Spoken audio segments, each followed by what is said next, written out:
السلام عليكم ورحمة الله. الحمد لله رب العالمين، والصلاة والسلام على أشرف الأنبياء والمرسلين وعلى آله وصحبه أجمعين.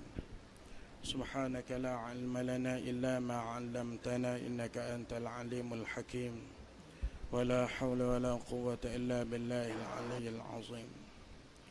قال الله سبحانه وتعالى في القرآن الكريم: شهر رمضان الذي أنزل فيه القرآن هدى للناس وبينات من الهدى والفرقان. Teman sekali yang dihormati Al-Fadhil Tuan Imam, Jawatan Kuasa Madinah Ramadan, yang dikasihi Tuan Haji Wan Jamal, Presiden PUK Penceramah Utama Kelantan, dan juga pimpinan semua muslimin muslimat yang dirahmati Allah. Bulan Ramadan, Allah Ta'ala sebut di dalam Al-Quran, Syahrul Ramadan alladhi unzila fihi Al-Quran hudan linnas.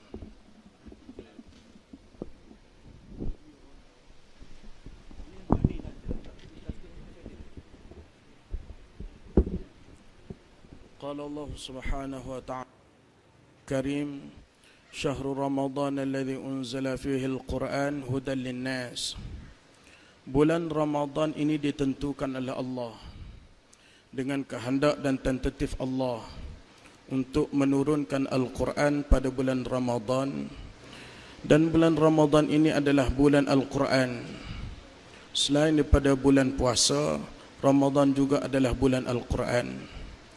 Kata Nabi SAW, Iqra'u al-Qur'ana فَإِنَّهُ يَأْتِي يَوْمَ الْقِيَامَةِ شَفِيعًا لِأَصْحَابِهِ.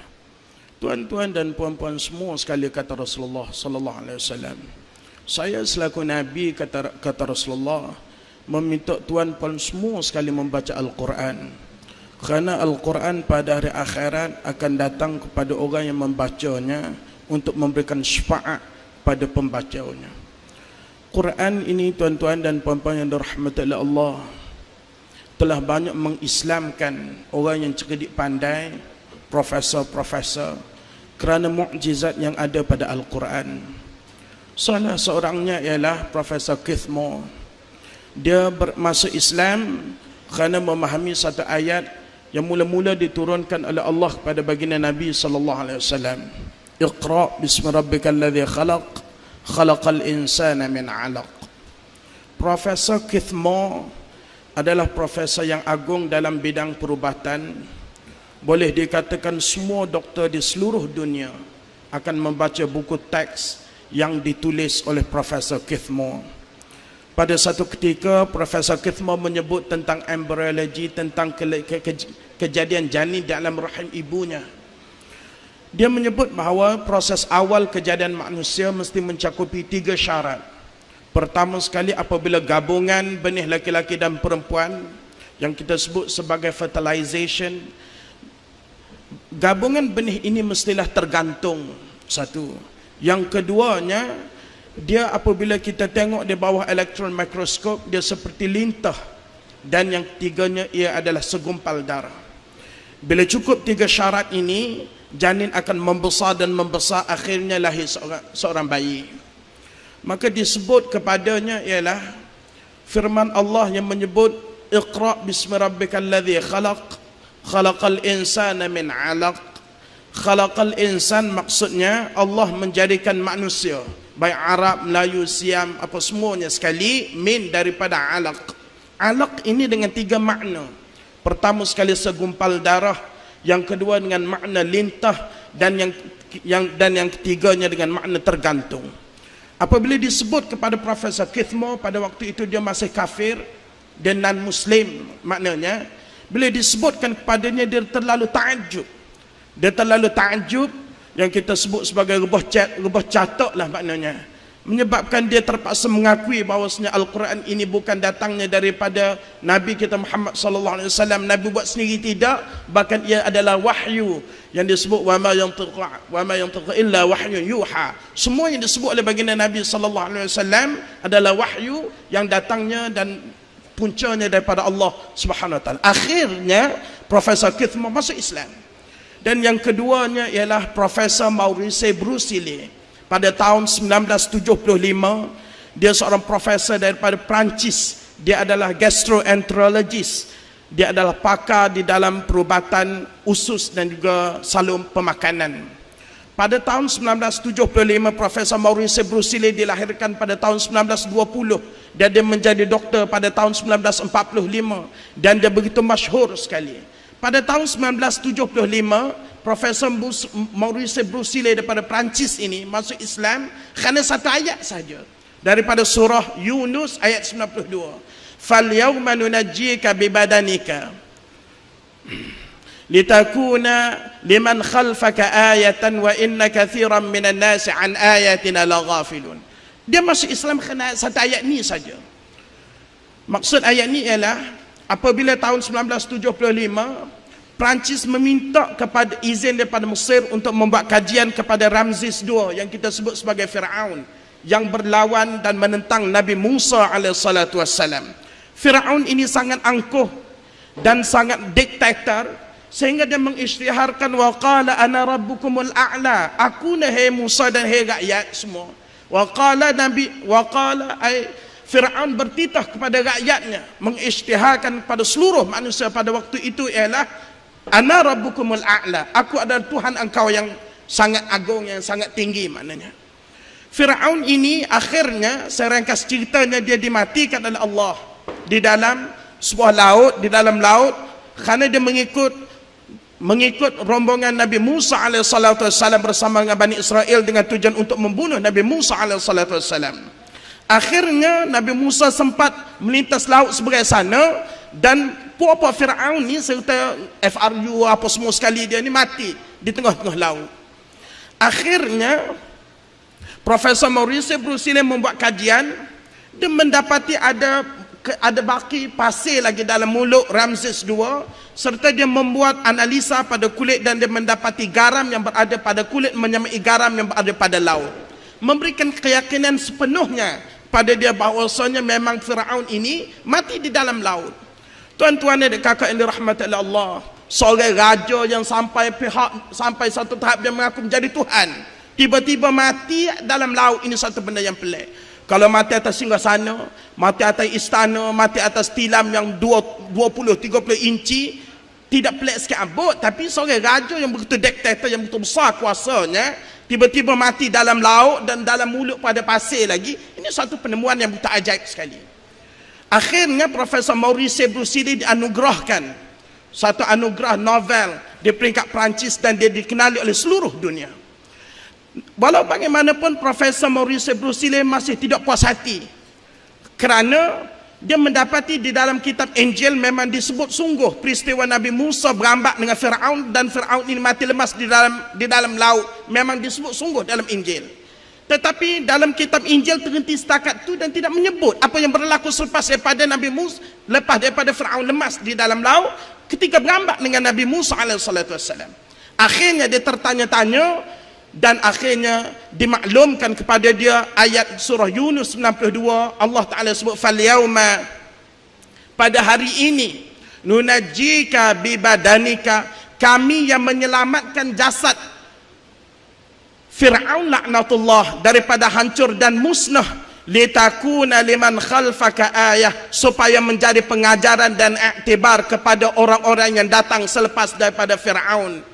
Ayat ini menunjukkan bahawa dan menentukan bahawa mayat Firaun itu tidak hancur sebagai pengajaran kepada umat yang datang selepasnya, dan mayat Firaun tidak hancur ini adalah kuasa dan kerja dan kehendak Allah Subhanahu wa taala.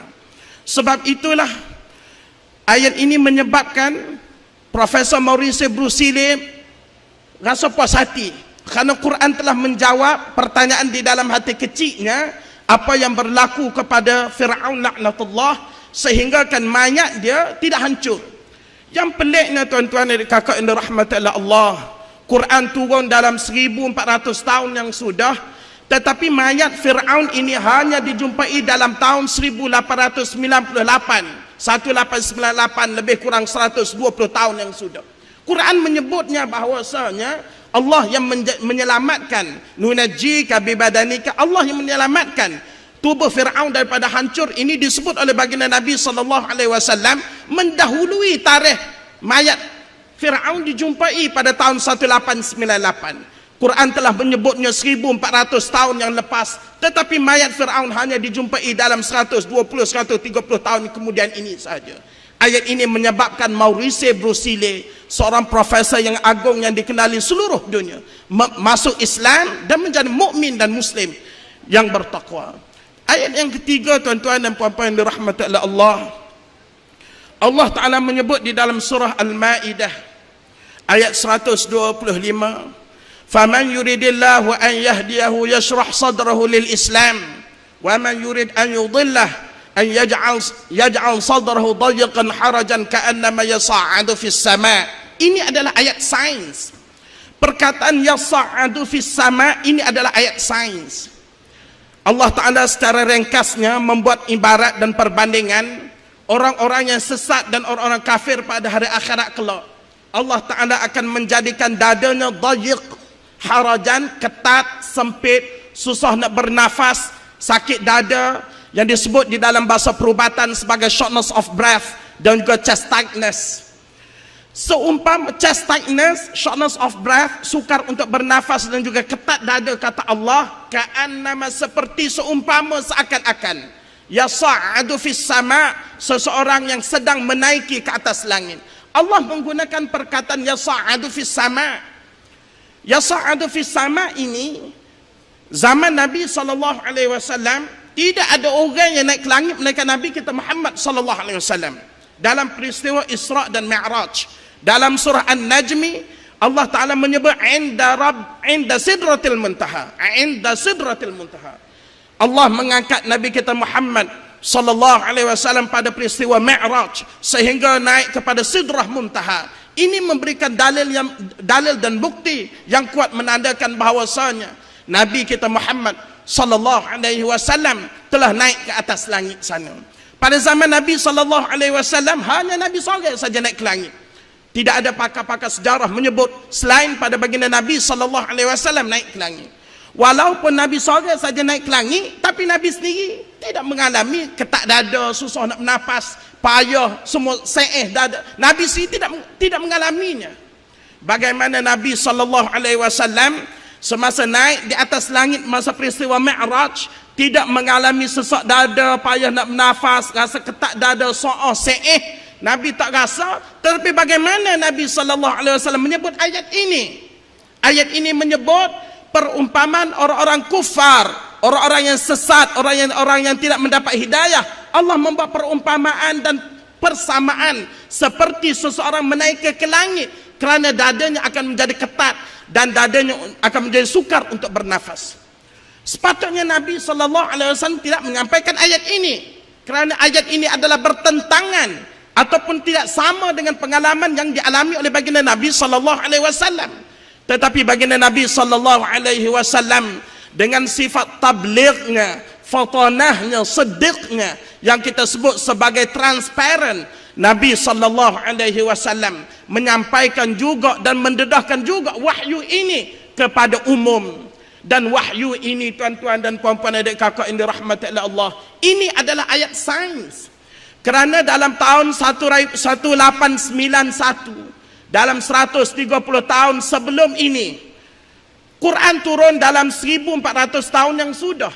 Dalam 130 tahun sebelum ini, dalam tahun 1891, seorang doktor, seorang profesor, Dr. Jacket, dia menaiki satu bukit, satu gunung yang dikatakan, yang dipanggil sebagai Mont Blanc. Bila dia naik di atas Mont Blanc pada tahun 1891, dia mengalami sendiri rasa sesak dada dan payah nak bernafas. Sebelum daripada itu, apabila orang naik di tempat tinggi di atas bukit, memanjat, yang disebut sebagai high altitude dalam bahasa perubatan dan bahasa Inggerisnya, apabila sukar nak bernafas dan seseorang itu meninggal di puncak atas bukit, orang mengatakan dia kena jangkitan kuman. Ini adalah pandangan ahli-ahli sains pada peringkat awalnya.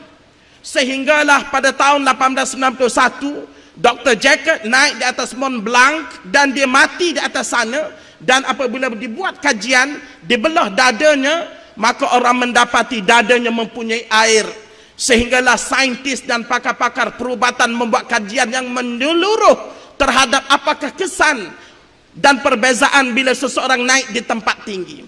Akhirnya mereka mendapati bahawasanya apabila seseorang naik di tempat tinggi secara acute dalam bahasa Inggeris dan perubatannya, yakni secara progresif dan cepat, maka seseorang itu akan mengalami dadanya berair dan otaknya berair, yang disebut sebagai acute mountain syndrome, dan juga HAPE ataupun HAPO, high altitude pulmonary edema, yaitu paru-parunya akan mengalami kemasukan air atau pelemas paru-parunya, kerana air akan ada di dalam paru-parunya disebabkan dia naik di tempat yang tinggi. Dan kajian juga menunjukkan bahawasanya apabila seseorang makin naik ke suatu tempat yang tinggi, kandungan oksigen akan berkurangan dan makin berkurang. Makin tinggi makin berkurangan, makin tinggi makin berkurangan. Sehinggalah apabila tahap ketinggian setinggi 63.000 kaki di atas sana, seseorang itu mungkin akan mati kerana kandungan oksigen pada waktu itu menjadi zero ataupun tidak ada langsung. Sebab itu Allah menggunakan yasa'adu, Allah menggunakan fi'al mudhari', kerana fi'al mudhari' adalah fi'lan, satu kata kerja, verbs dalam bahasa Inggerisnya, an yakuna fil hali awil mustaqbal, yang berlaku pada sekarang ataupun akan datang. Inilah menunjukkan dalam pentafsiran sekarang kita sebut sebagai progresif, yang senantiasa berlaku. Jikalau Allah menggunakan perkataan sa'ada dengan sighah fi'il madhi, boleh jadi ia bertentangan sedikit dengan fakta sains. Tetapi Allah menggunakan fi'il mudhari' yang memberikan arti kalaulah seseorang itu sedang dan progresifnya naik ke suatu tempat tinggi, dia akan mengalami dada sempit dan ketat dada. Ia dapat dibuktikan oleh sains, walaupun Nabi SAW naik pada peristiwa Mi'raj, Nabi sendiri tidak mengalami ketak dada dan sukar untuk bernafas, kerana itu mukjizat dan keistimewaan baginda Nabi SAW. Secara sainsnya, apabila naik di suatu tempat yang tinggi, siapapun akan mengalami sukar untuk bernafas, dayiqan harajan, sempit dadanya dan sukar untuk bernafas, kerana disebabkan oleh perubahan-perubahan fisiologi yang saya sebutkan sebentar tadi. Saudara dan saudari, tuan-tuan, ibu ayah, adik kakak yang dirahmati oleh Allah, inilah Al-Quran yang sangat tinggi dan sangat agung kandungannya, yang menyebabkan apabila kita membacakan Al-Quran, kita mesti perasaan kita meletakkan Al-Quran ini sangat tinggi dan sangat agung. Seorang profesor yang bernama Tajuddin Tahesan daripada Chiang Mai University, Thailand, dia juga masuk Islam kerana ayat surah An-Nisa ayat 56. Dalam kesempatan masa yang begitu terhad, saya tidak menceritakan tentang Tajuddin, kenapa dan mengapa dia masuk Islam, tetapi hanya satu ayat daripada surah An-Nisa ayat 56 menyebabkan ia masuk Islam dengan rela hatinya, tanpa ada paksaan dan tanpa ada apa-apa upah material. Ikhlas berdasarkan kepahaman dan keyakinannya bahawa Al-Quran ini turunnya daripada Allah, bukan ciptaan mana-mana manusia. Kerana kandungan Al-Quran mendahului mana-mana zaman. Kandungan Al-Quran mempunyai kandungan yang mengatasi kandungan sains. Kandungan Al-Quran yang tidak dipahami oleh mana-mana manusia, melainkan manusia yang telah diberikan hidayah oleh Allah Subhanahu wa ta'ala. Saudara dan saudari, adik kakak yang dirahmati oleh Allah, mudah-mudahan cerita, 2-3 cerita dan 2-3 fakta yang saya sebutkan ini memberikan satu kesedaran kepada kita semua bahawa Al-Quran ini adalah mukjizat dan satu nikmat daripada Allah Subhanahu wa ta'ala kepada kita semua. Oleh kerana itu, tuan-tuan dan adik kakak yang dirahmati oleh Allah, saya menyeru kepada diri saya dan tuan-tuan puan-puan semua supaya pakak-pakak membaca Al-Quran dan bertadarus Al-Quran. Kerana dengan satu ayat sahaja, dengan izin dan kehendak Allah, seorang profesor boleh memeluk Islam kerana kandungan Al-Quran yang begitu agung dan begitu tinggi. Bukan setakat kita akan mendapat pahala, mendapat berkat, dijauhkan daripada bala, diangkatkan darjat dan diampunkan dosa, bahkan Allah akan memberikan pahala yang begitu besar dan kesenangan di dunia dan di akhirat. Kata Rasulullah sallallahu alaihi wasallam, "As-shaumu wal Qur'an yashfa'ani lil 'abdi yaumal qiyamah." Puasa dan juga Al-Quran, kedua-duanya akan meminta syafaat kepada seorang hamba pada hari akhirat. Apabila seseorang hamba ini ditimbang amalnya, faqala as-shaum, maka puasa akan berdiri dan menyebut di hadapan Allah Subhanahu wa taala, "Ai Rabb, wahai Allah, wahai Tuhan, mana'tuhu at-ta'ama wasyahawat."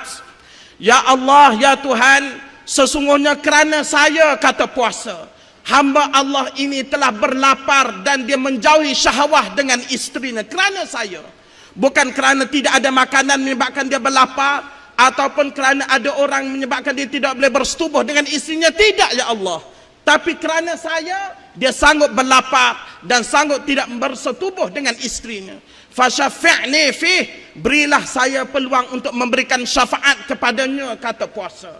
Lalu wassalah wal Quran qal, dan Quran pun, wal Quranu yaqulu, dan Quran pula berkata, "Mana'tuhu an-nauma bil lail." Kerana saya, ya Allah, hamba Allah ini telah berjaga malam kerana membaca saya. Semata-mata kerana Allah, bukan kerana pujian, bukan kerana suruhan, bukan kerana upah material, bukan kerana mendapat naungan dan juga sandungan, tetapi kerana saya semata-mata, kata Al-Quran. Fasyafi'ni fih, berilah kekuatan dan peluang pada saya untuk memberikan syafaat kepada lelaki tersebut, kepada hamba Allah ini. Qal, maka Allah Ta'ala telah berkata, fayushaffa'an, maka kedua-duanya, puasa dan Al-Quran, akan dapat memberikan syafaat kepada seseorang individu yang berpuasa dan membacanya ikhlas, sungguh-sungguh kepada Allah Subhanahu wa taala. Aqulu qawli hadza wa astaghfirullahal azim li wa lakum. Assalamu alaikum warahmatullahi wabarakatuh.